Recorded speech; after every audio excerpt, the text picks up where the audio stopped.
এটা না বেশ কয়েকদিন আগের ভিডিও। তো তখন ও বাড়িতে এসেছিল আর দুপুরে মানে খেতে, তো ওর দুপুরে আসা মানে সেটা প্রায় 3:30 4টে। তো ওই সময় এসে দেখলাম হঠাৎ একটা ফোন এলো। ওই দুর্গাপুজোর সময় অনেক ম্যাগাজিন বেরোয়, তো তার প্রচ্ছদ করে। তো প্রত্যেক বছরের মতো এবারও মনে হয় ওকে ফোন করেছিল কোনো এক ম্যাগাজিন থেকে। তো সেটাই দেখলাম আঁকতে বসেছে। তো তখন আমার মনে হলো তোমাদের সাথে একটু ভিডিও নিই, শেয়ার করব। তো যাই হোক, প্রত্যেকবারই এক অন্যরকম মায়ের মানে প্রচ্ছদ হয়।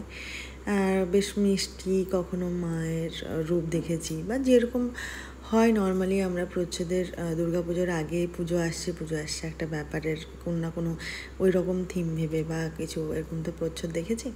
তো এবারে দেখো প্রচ্ছদের মধ্যে ও দেখলাম আঁকতে বসে একটা অন্য রূপ মায়ের দেখতে পেলাম এবারের প্রচ্ছদে, যেটা সববারের মতো নয়। সেটা আবারও মনে করিয়ে দিল ওর এই প্রচ্ছদটা দেখে।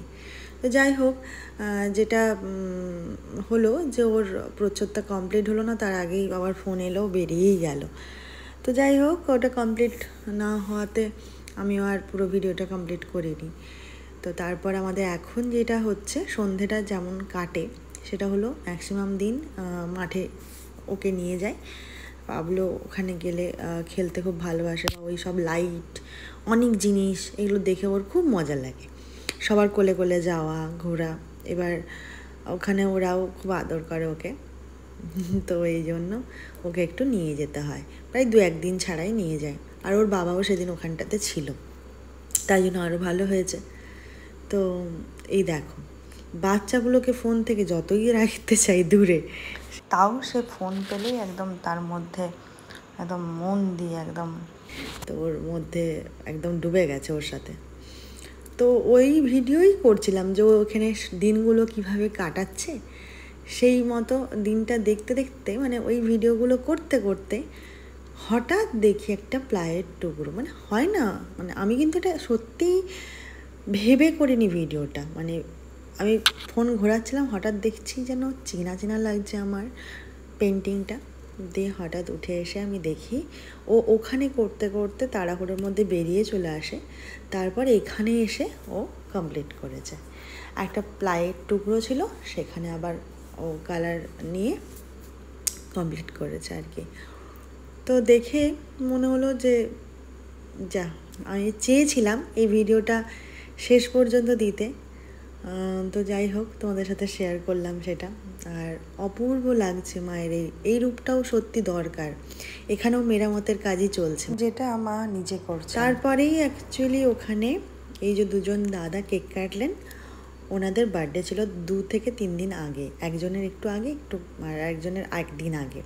তো তারই একটা ছোট্ট সেলিব্রেশন হচ্ছিল। আর এইভাবে না বেশ ভালোই কাটে ওখানে সন্ধ্যেটা। আর সবসময় আমার হাতের এই কাজগুলো দেখতে খুবই ভালো লাগে। তাই আমি পুজোর পাবলো হওয়ার আগেও আমি এখানে এসে অনেকটা টাইম থাকতাম, তখন আরও বেশি টাইম থাকতে পারতাম, বা নিজেও ছোটোখাটো কাজ কিছু করতে পারতাম।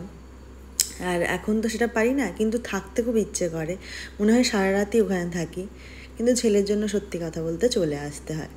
আর আমি চাইও পাবলোও এগুলো ছোটো থেকে দেখে বড় হোক। হ্যাঁ, বাড়িতে তো দেখেই, বাড়িতে তো চলতেই থাকে আমাদের সারা বছর, এই সমস্ত কিছু না কিছু কাজ চলতেই থাকে। তো এই যে প্যান্ডেলের যে আগে, মানে পুজোর আগে যে প্যান্ডেলের যে কি পরিমাণ পরিশ্রমটা লাগে, আর মানে ওই ডেডিকেশন বলো, আর ফিজিক্যালি আর মেন্টালি যে প্রেশারটা, মানে সব থেকে বড় কথা, মানে যে প্রেশারটা নিতে হয় সবাইকে, সেগুলো দেখুক ওর ছোটো থেকেই। এটা আমিও চাই। আর ও জানি না, মানে হয় না একটা জন্ম থেকে কি মাথার মধ্যে ওর দেখতে আমার খুব ভালো লাগে। আজকেই যেমন মাঠ থেকে আসতেই চাইছিল না, 11:30 বেজে যাচ্ছে, সে আসবে না কিছুতেই ওখান থেকে। এই করে দিনগুলো কাটছে, আর ওরও বেশ ভালো লাগছে। আমি একটু একটু করে স্মৃতি রেখে দিচ্ছি ও, যাতে পরে দেখতে পারে ও কেমন ছিল ছোটোবেলাগুলো। আর তোমাদের এই সব কিছু ভালো লাগলে কমেন্ট করে অবশ্যই জানিও, তাহলে ভিডিও করতে ভালো লাগবে।